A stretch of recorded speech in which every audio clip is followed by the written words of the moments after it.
Сәлеметсіздер ме? Біз бүгін география пәнінің мұғалімін Қайырбекова Назерке Асқарқызы туралы оқушылардың пікірін сұрап көрейік. Кеттік. Кәштар, сәлем. Сен біздің мектептің мұғалімі. Назерке апай туралы қандай пікірдесің? Апайдың сабақ өту әдістері саған ұнай ма?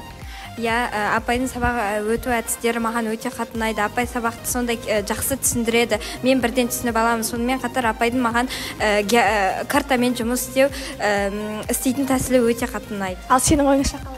Менің ойымша апайдың түсіндіргені өте керемет. Себебі ол әртүрлі ойындары ойнатып, сонымен қоса сыйлықтар таратып, балаларды қуантып ойнатады. Кеттік, ендеше басқа оқушылардың да пікірін тыңдайық. Көркем, сәлем, Нұрайым, сәлем. Мен сендерге Назерке апай туралы пікірлеріңді білгім келеді. Сол апай туралы ойларыңды айтсаңдар. Назерке апай өте керемет апай деп ойлаймын осы мектептегі. Себебі ол кісі сабақта күшті түсіндіреді. Ол кісінің маған 5 қадам тәсілі ұнайды. Ол кісі өте мейірімді, әрі сол кісінің сабағы маған қызықты сабақ болып табылады. Нұрайым, сенің Менің ойымша Назерке апайдың сабағы маған қатты ұнайды. Себебі апай көбінесе ойындарды ойнаттырады. Көптеген ойындардың арасында сабақтар да болады. Сол арқылы, ойын арқылы да, сабақ арқылы да мен өзім сабақты жақсы ұғынып аламын. Басқа мұғалімдерге қарағанда өте ерекше. Ендеше Назерке апай туралы әріптестерінің пікірін тыңдап көрейік. Кеттік.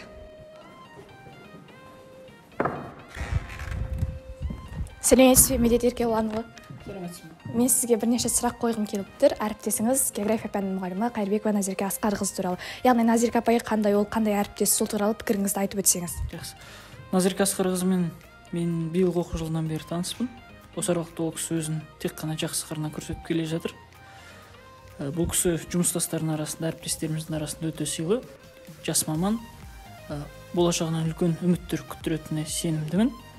Енді бұл кісінің осы оқу жылында жеткен жетістіктері. Биылғы аудандық пән олимпиадасында 3 оқушысы жеңімпаз атанды. Оның ішінде 1 оқушы облысқа жолдама алды. Ол оқушыдан облыстан жеңіс күтеміз.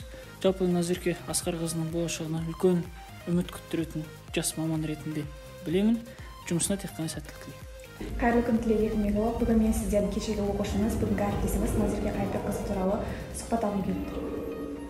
Назерке апай қандай оқушы болды, қазір қандай әріптес, соны толығырақ айтып өтсеңіз. Қайырбекова Назерке Асқарқызын оқушы кезінен бастап білемін.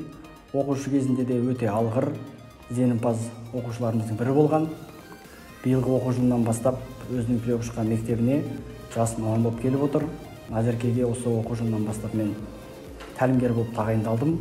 Биология пәнінің мұғалімімін. Назеркеге келетін болсақ, Назерке сабақтарында қазіргі заманауи жаңа технологияларды кең көлемде пайдаланып, оның нәтижесін көріп жатқан ұстаздарымыздың бірі деп айтуға болады.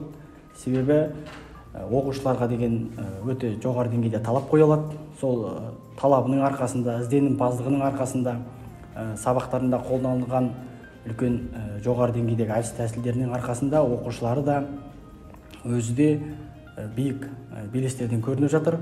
Атап айтқанда оқушылары аудандық пән олимпиадаларынан 9-шы, 10-шы, 11-шы сыныптардан 3 оқушысы да жүлдегер атанып отыр. 1 оқушы облысқа жолдама алды. Өзі педагогикалық идеялар фестиваліне қатысты, және де өлкетану сабағына, жас өлкетанушылар сабағына қатысып, жұмысы өте жоғары деңгейде бағаланып отыр. Назеркеге алдағы уақытта да өте бұдан да биік белестерге жетіп, жоғары өте мықты маман болуына тілектеспін.